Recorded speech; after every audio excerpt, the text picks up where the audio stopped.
Samantala, ito daw pong Internal Affairs Service ng PNP ay nagbabala sa mga pulis na lalabag sa mga protocol sa checkpoint. RH52 Edniel Parosa, Kaming Edniel! At Jerry, nagbabala ang Internal Affairs Service ng Philippine National Police na maaring maharap sa administrative sanction itong mga tauhan itong PNP na lalabag sa checkpoint protocols ngayong election period. Ayon kay PNP ES Inspector General Attorney Dodo Dulay, hinihimok ng tanggapan ng publikong isumbong ang mga irregularidad sakaling maharang sa checkpoint.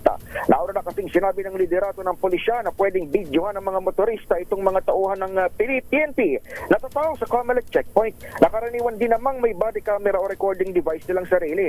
Bawal sa mga pulis ang kapkapan ng mga motorista, gayon din ang pagpapababa sa mga ito o ang pagbukas sa trunk ng mga sasakyan. Sa ating pag-ikot sa Pasig City, Mandaluyong hanggang kahapon at ngayong umaga, dito tayo sa may San Juan, wala nang umarangkada itong election period. Napansin natin iba-iba yung oras ng checkpoint at hindi laging permanente sa isang lugar. Gaya rito sa border ng Maynila at San Juan, sa may bahagi ng Santa Mesa Bridge, may permanent police outpost dito pero iba yung nakatao na tauhan nila sa checkpoint o pagsuri ng mga sasakyan. Pero tulad dito, dapat may karatula yung checkpoint kung saan nakalagay ang pangalan ng local security chief o yung presinto o police station na nakasasakop sa checkpoint, maging yung local election officer.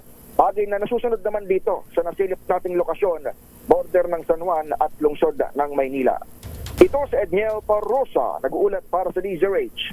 Una sa Pilipinas, una sa Pilipino.